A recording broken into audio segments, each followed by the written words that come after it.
So, ngayon gagawin na natin yung unang part ng paggawa ng financial statement, which is paggawa ng trial balance. So, okay, so let's start. Do sa ledger natin, kung makikita natin yung mga ending balances. Una nung cash, 4,200 yun. So, 4,200 nasa debit. Next naman, furnitures and fixtures, 12,000. Debit din. Kasi asset siya. Merchandise inventory, 5,000. Accounts receivable, 1,000. Accounts payable, 5,000. B capital, 17,000.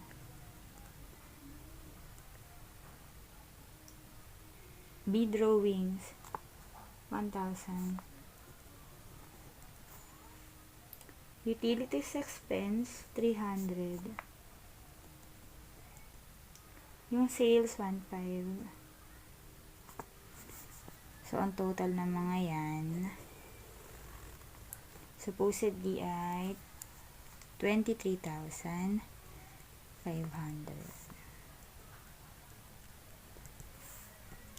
So, ang trial balance niya dapat kasi balance lagi. Kasi effect lang naman siya ng debit at credit nyo ng journalizing. Pinost nyo lang naman siya dun sa ledger, which is naka-debit and credit din naman. So, dapat sa trial balance natin, balance and debit at credit natin. So, dito, balance tayo. Okay, so kung meron mga transposition errors, mga ganun, usually in transposition errors, divisible by 9 yun. Tapos, pag hindi sila balance, sigurado may something, may mali.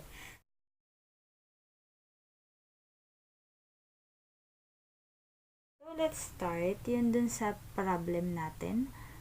Ayun doon.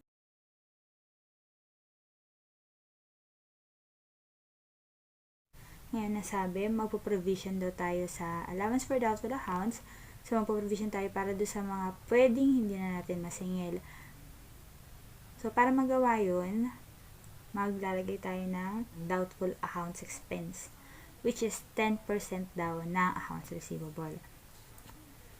So, doubtful accounts expense tayo. Debit. Tapos, ang credit nun, allowance for doubtful accounts. So, ang allowance for doubtful accounts, hindi yan liability. Yan ay contra account ng asset. So, paano natin siya kukumputin? 1,000. Sabi, ang allowance for doubtful accounts daw ay 10%. So, ganyan siya. 1,000 times 10% is 100. Okay? Next, naman natin problem. Depreciation of furnitures and fixtures is 5 years with no residual value. So, kung magkukumpute tayo ng for the month of January lang, so, depreciation expense.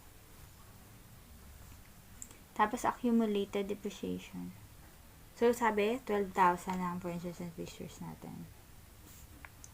Divided by 5 years times 1 month over 12 months. Ay, ang depreciation expense ay 200. 200 din.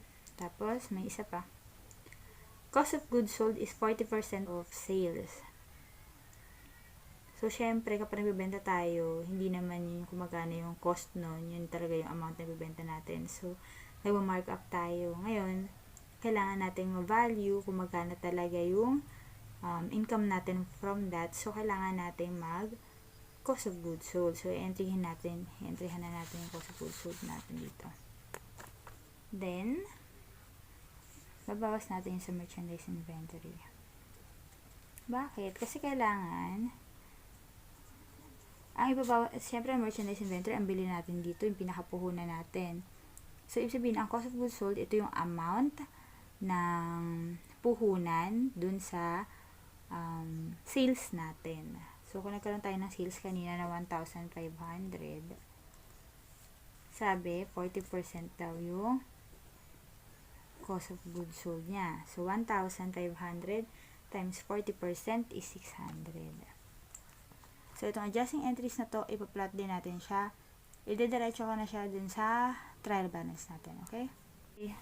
So, mag-entry tayo dito. Kanina, 100 yun. So, isang debit yung expense. Tsaka credit. 100. Okay. So, ganun lang. Yung effect lang na ilalagay lang din natin dito. Next, depreciations expense. 200.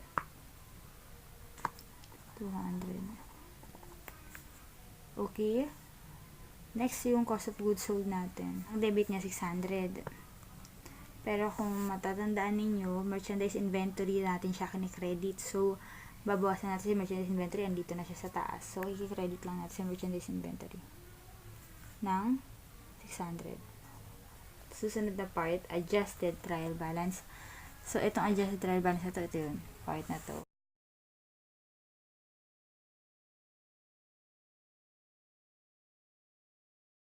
Effect lang ng hilera na to. So, sa cash, 4,2. Wala naman tayong adjustment sa kanya. So, 4,2 pa rin. Okay. Furnitures and fixtures, 12,000 pa rin. Kasi wala naman tayong entry sa kanya. Merchandise inventory. Okay, kung makikita ninyo sa merchandise inventory, 5,000 siya. Tapos, na-credit na siya ng 600.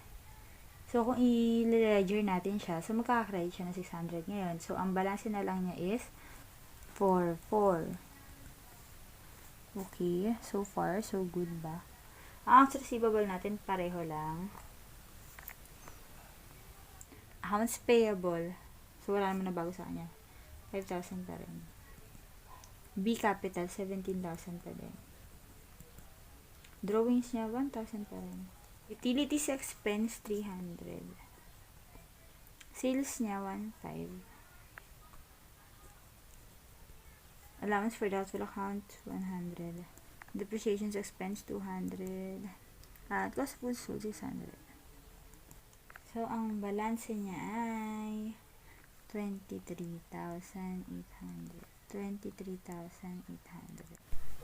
So, ngayon nagawa na natin yung ating adjusted trial balance. So, meron na tayong gagawing simpleng bagay para to sa mga beginners. Kasi gagawa na tayo ng financial statement. Lalagyan ko lang siya ng mark. Okay. Lalagyan ko lang siya ng mark dito sa gilid. So, halimbawa, itong cash, siya ay nasa balance sheet. So, lalagyan ko siya ng B.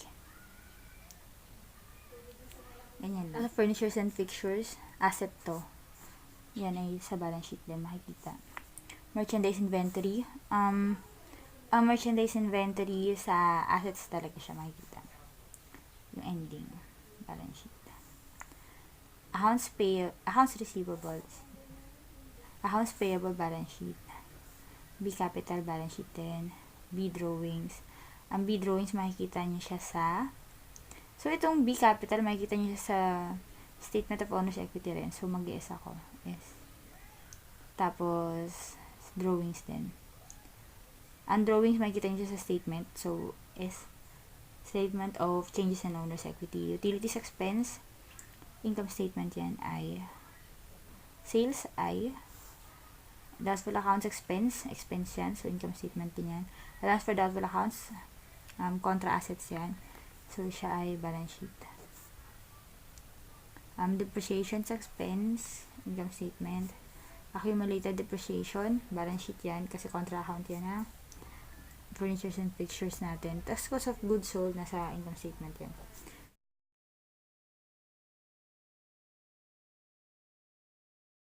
Kung makikita nyo to, ito yung nandun sa first video na ginawa ko para sa normal balances. Summary din talaga siya ng ng financial statements natin. So, kung makikita nyo, ang una natin talagang gagawin, income statement. Pataas kasi yan hanggang dito sa balance sheet. Okay?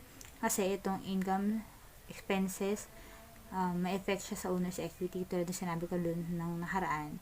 So, ang una natin gagawin, income statement. Kasi dito sa income statement, makakompute natin yung net income. Net income na i-add natin sa owner's equity natin beginning. Tapos, maminus natin ng drawings para makuha natin yung owner's equity ending. Tapos, i-add natin yung sa liabilities para makuha natin yung asset. So, I, S, B, at yung isa pang nire-require na cash flow statements natin. So, ISBC. So, yung kanina, nag-start tayo sa U, unadjusted trial balance, adjustments, adjusted trial balance, UAA, ISBC. UAA, ISBC. Okay, so, gawin natin yung income statement. Okay, so gagawa na tayo ng income statement. So, mag-start tayo dito. So, sales. Lagyan natin yung sales niya. 1,500. Tapos, cost of goods sold. 100. Gross income. So, ang gross income natin, pagkatapos lang ng cost of goods sold ay 900 utilities expense, 100, 100, at saka depreciation next 200. Okay, so ang total expenses mo ay ilalagay mo na lang dito, which is 600. Tapos net income 300. Okay, double rule. So, yan, basically ganyan ang ating income statement. O, di ba madali lang, match ka lang, galing lang yan lahat dito sa ating adjusted trial balance. Okay, so may 300 na tayo rito. Next natin ipe-prepare ay ang statement of changes in owner's equity. B company ulit, pangalan ng company. Next, pangalan ng report, state for the month. Okay, so magkakaroon tayo dito na ang importante lang naman dito ay yung statement and changes ng owner's equity natin. So, yung B capital natin na beginning. So,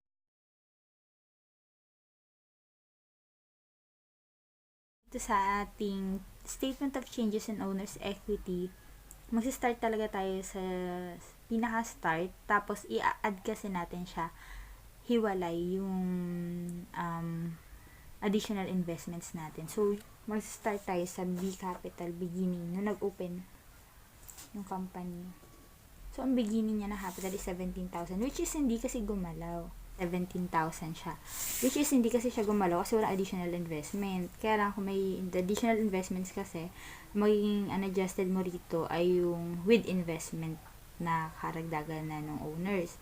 Pero pagdating dito kasi, mag-start tayo sa pinaka-umpisa ng buwan, 17,000. Tapos, maglalagay tayo ng additional investments. So, 0 yan.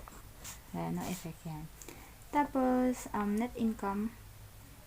So, net income, ayun, nandun siya sa taas, 300. So, kailangan natin ilagay. So, i-add natin dito si 300. Okay? Drawings. So, B. Ang drawings natin for the month is 1,000. Minus natin siya. Okay? So, magkano ang ating statement of owner's equity at the end? B capital ay 16,300. Okay? So, ito yung amount na makikita natin sa balance sheet. So, meron na tayong nagawang dalawa. Unang income statement, pangalawa yung ating statement of changes in owner's equity. Pangalan ulit ng company, B. Balance sheet. Tapos, January 31. So, ilalagay natin dito yung mga nasa B dito. Ayan.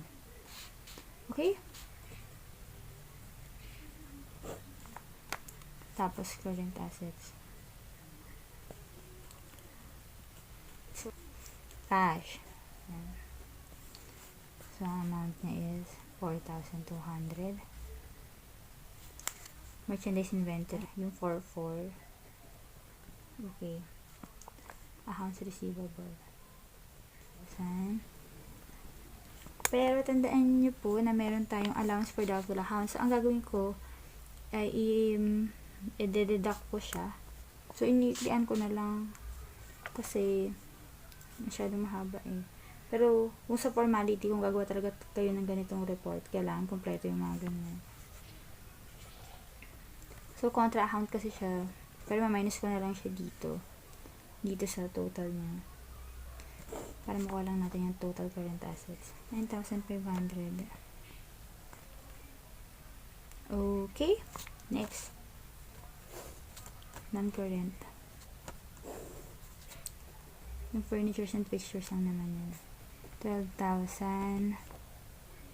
Tapos, accumulated depreciation. Contra account. Ang contra account, nakaka-partner siya lagi dun sa account na kinokontra niya. Accumulated depreciation niya, 200. So, ang total natin ay 11,800. Ang ating total assets ay 21,300. Double rule. Okay?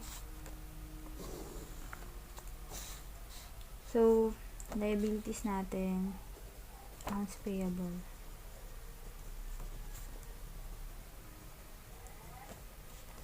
$5,000. Ang owner's equity natin, yun yung B capital, 16,300 yan. So, that is 21,300. So, yung total assets equals sa total liabilities and owner's equity siya. So, ganyan ang itsura na kanya balance sheet. So, yan.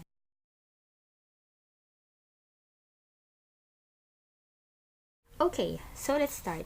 Importante dito na mabalikan ninyo yung mga entries nyo ng cash. So, para mas madali, mas maganda kung babalikan nyo yung ledger nyo ng cash. Okay, so yung cash natin, una 5,000 kasi, ito yung investment nung may-ari. Investment of proprietor.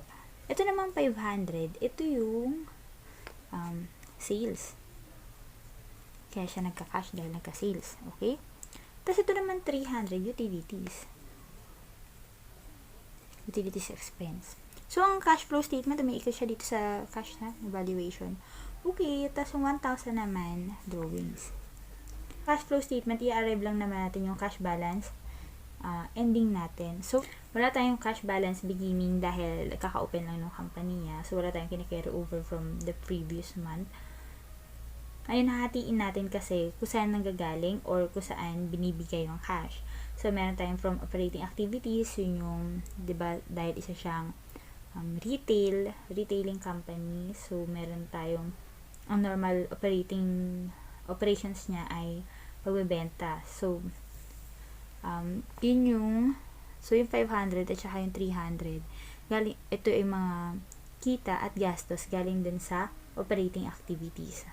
Kaya, pag gumawa tayo ng transactions kanina, lagyan ko lang ng O, operating activities. Okay. So, cash for investing activities. Ito naman, halimbawa, bumili ka ng equipment, gamit yung cash, investing activities yun. So, kailangan maging malinaw na yung investing do sa cash flow statement, hindi ito yung investment ng owners. Yung investment ng owners, lumalabas siya dun sa cash flow statement as cash from financing activities. So, makikita nyo dun sa theories ninyo. Ganun siya. So, investing activities kasi, technically kasi, pag-purchase siya ng mga equipment na makakatulong para kumita pa yung company. So, para nag-i-invest talaga yung company na mismo. Hindi si owner ang mag-invest pa lang doon sa company. Kasi kung matatandaan natin, hiwalay na entity ang isang company. So, ang tawag doon sa investment ng proprietor, yung pagtungkol doon sa proprietor, financing activities yun. Okay, let's start. B, company ulit. Statement for the month. A, cash operating activities. Una, cash customers. tapos cash paid,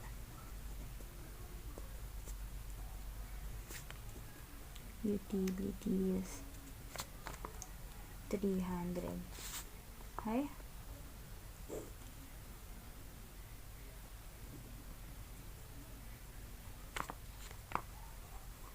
Na. Next, B.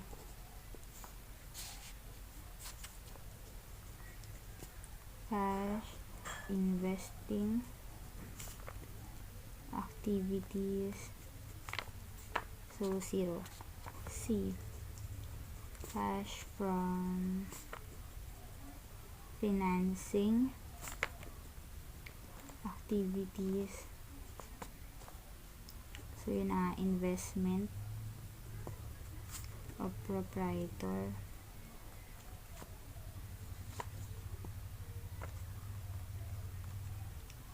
$5,000 less drawings,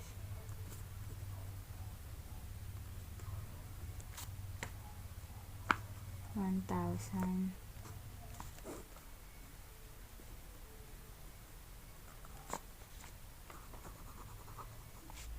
So, wala na tayong i-add dito na cash balance beginning. So, ito na yung cash balance ending natin. For 200. Kung i-recap natin siya, so start tayo sa U. UAAISBC. UAAISBC. U, unadjusted trial balance. A, adjustments, adjusting entries. A, adjusted trial balance. Then, the 4 financial statements, yung income statement ang mauna dapat, changes in owner's equity, then balance sheet, then cash flow statements.